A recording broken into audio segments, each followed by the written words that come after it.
E aí, turma do sétimo ano, tudo bem com vocês? Preparem os equipamentos, porque hoje a gente vai fazer uma exploração geográfica épica e o melhor, sem precisar sair da cadeira. A nossa missão nessa explicação de hoje é investigar exatamente quem nós somos, onde é que a gente está e como essa nossa gigantesca tripulação brasileira se espalha por esse território imenso. Então, bora transformar esses números e mapas em uma aventura real pela superfície do nosso país. E só para a gente não se perder no caminho, dá uma olhada no nosso roteiro de hoje.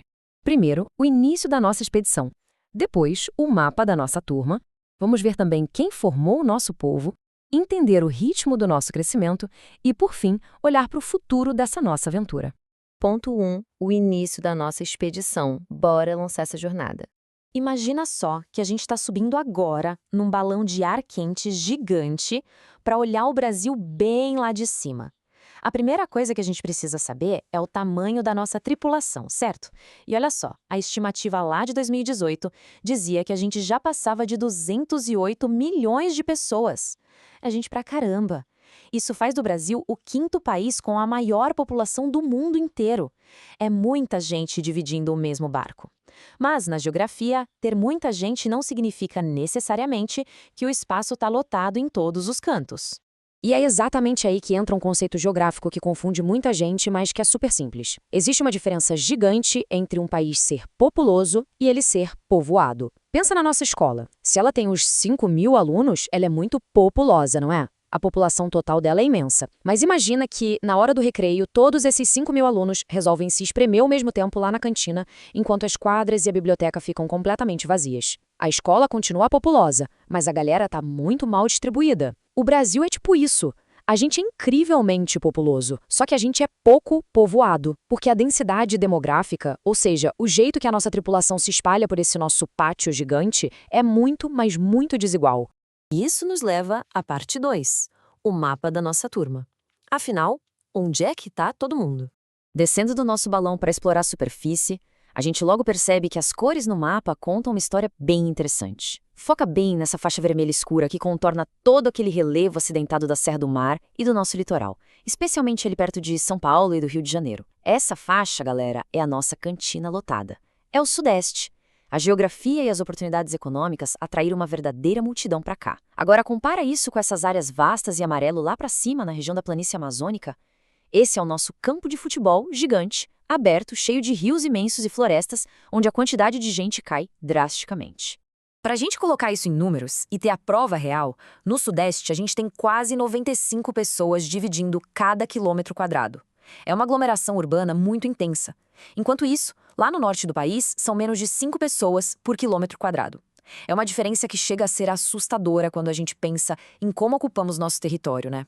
Aí vocês podem me perguntar, tá, mas como é que é geograficamente possível rastrear mais de 200 milhões de pessoas espalhadas por florestas, litorais e prédios imensos? A resposta está num grande contador de histórias que a gente tem, o censo demográfico, que é feito pelo IBGE. Pensem no censo como se fosse o plano mestre do diretor da nossa escola. O diretor não sai contando alunos só de brincadeira ou para passar o tempo. Os governos precisam muito desses dados para saber coisas básicas: quantas carteiras comprar, onde construir novas escolas, quantos leitos de hospital a gente vai precisar e onde construir mais casas. Estudar a população é, literalmente, planejar a nossa sobrevivência e o futuro da nossa expedição. Ponto 3. Quem formou o nosso povo? Chegou a hora de ligar a nossa máquina do tempo. Entrando agora na nossa máquina do tempo, para entender como a gente chegou nessa marca de mais de 200 milhões, precisamos olhar para os passageiros que embarcaram nesse nosso navio ao longo dos séculos. A base da nossa população começou a se formar com os indígenas que já eram donos da terra, os europeus que foram chegando e os milhões de africanos que foram trazidos para cá de forma forçada. Mas se a gente pular ali para o período entre 1900 e a década de 1930, a gente vê um boom gigantesco. Milhões de italianos, japoneses, espanhóis e alemães desembarcaram por aqui, construindo cidades, lavouras. O crescimento foi tão rápido, mas tão rápido, que em 1934 o governo precisou dar uma pisada no freio e criou uma lei de cotas que limitou a entrada de novos imigrantes estrangeiros. Chegamos na parte 4, o ritmo do crescimento e a nossa tripulação em constante mudança. Trazendo a nossa máquina do tempo de volta para o presente, a história muda de figura. Se hoje a gente não recebe mais aqueles milhões de imigrantes de uma vez só, como é que a nossa população continua crescendo? A chave para isso é um negócio chamado crescimento vegetativo, ou crescimento natural. É bem simples, é a matemática básica da vida. A gente simplesmente pega todo mundo que nasce em um ano e subtrai de quem falece nesse mesmo período. O que sobra, esse saldo, é o quanto a nossa população cresce de forma natural. E é aqui que a paisagem muda completamente, impulsionada por duas coisas massivas que aconteceram recentemente. De um lado, tivemos uma urbanização superacelerada e as mulheres entrando com tudo no mercado de trabalho. Viver em cidade grande hoje é caro, né? Isso fez com que o número de nascimentos caísse muito. Do outro lado, tivemos avanços fantásticos, com campanhas de vacinação, redes de esgoto, o progresso da medicina. Ou seja, a saúde da galera melhorou tanto que a quantidade de pessoas falecendo precocemente despencou. A prova definitiva de como a família brasileira mudou está bem aqui nesses números. Olha que loucura. Em 1960, quando grande parte da galera ainda vivia no campo, a média era de mais de 6 filhos por mulher. Era uma turma inteira dentro de casa para ajudar na lavoura. Mas ocorreu um mergulho impressionante até 2015. Essa média caiu para menos de 2 filhos. As famílias simplesmente encolheram enquanto a vida mudava, lá do campo, para as paisagens de concreto das cidades. E como consequência direta de hospitais melhores, mais saneamento básico espalhado pelas cidades, a gente teve uma vitória gigantesca. Estamos vivendo muito mais. A nossa expectativa de vida, que é aquele tempo médio que se espera viver ao nascer, saltou para quase 77 anos ali por volta de 2020. A tripulação brasileira hoje está envelhecendo e se tornando muito mais experiente.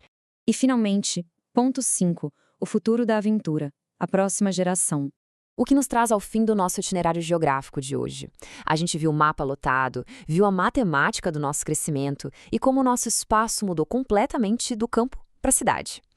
E a grande questão, o que encerra essa nossa jornada, é um verdadeiro desafio para vocês, os futuros geógrafos e urbanistas do 7º ano. A nossa população está envelhecendo, tendo menos filhos, enquanto as cidades ali perto do litoral continuam super aglomeradas. O território de amanhã precisa ser pensado hoje. Como é que a gente pode usar todos esses dados para planejar as escolas, os hospitais e as oportunidades para o nosso futuro?